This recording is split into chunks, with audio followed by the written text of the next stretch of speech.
Bonjour à tous et à toutes.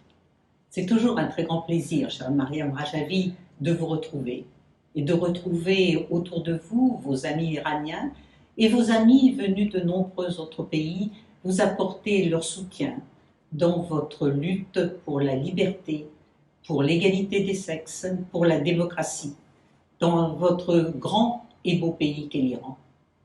Hélas, les années passent et la situation ne s'améliore pas.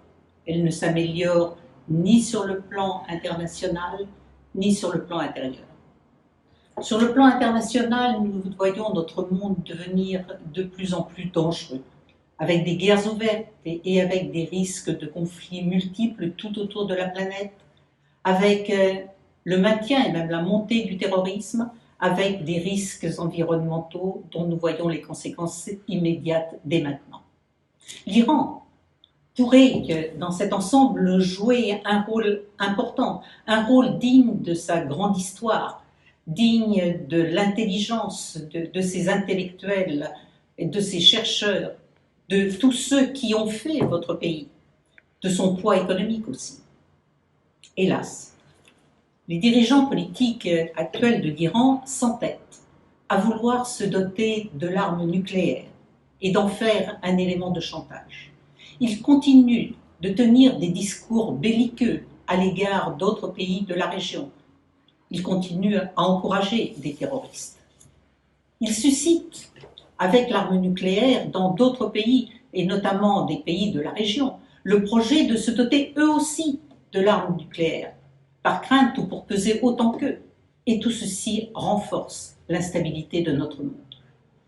Alors, il est important de réagir, et je regrette d'autant plus qu'un pays européen veuille passer des transactions pour remettre au gouvernement iranien des personnes qui ont été condamnées pour être les instigateurs d'un projet d'attentat sur le sol français. Et en Iran, c'est votre peuple aussi, qui à l'intérieur subit depuis des années une politique qui nie la liberté, d'expression comme celle des artistes. On a vu que récemment, un certain nombre d'entre eux ont encore été emprisonnés, qui pénalise les femmes, qui interdit la liberté de pensée, qui bafoue la démocratie.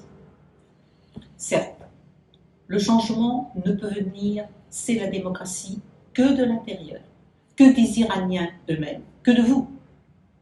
Mais ce que nous venons vous dire aujourd'hui, nous tous qui ne sommes pas Iraniens, c'est que vous n'êtes pas seuls. Non, vous n'êtes pas seuls.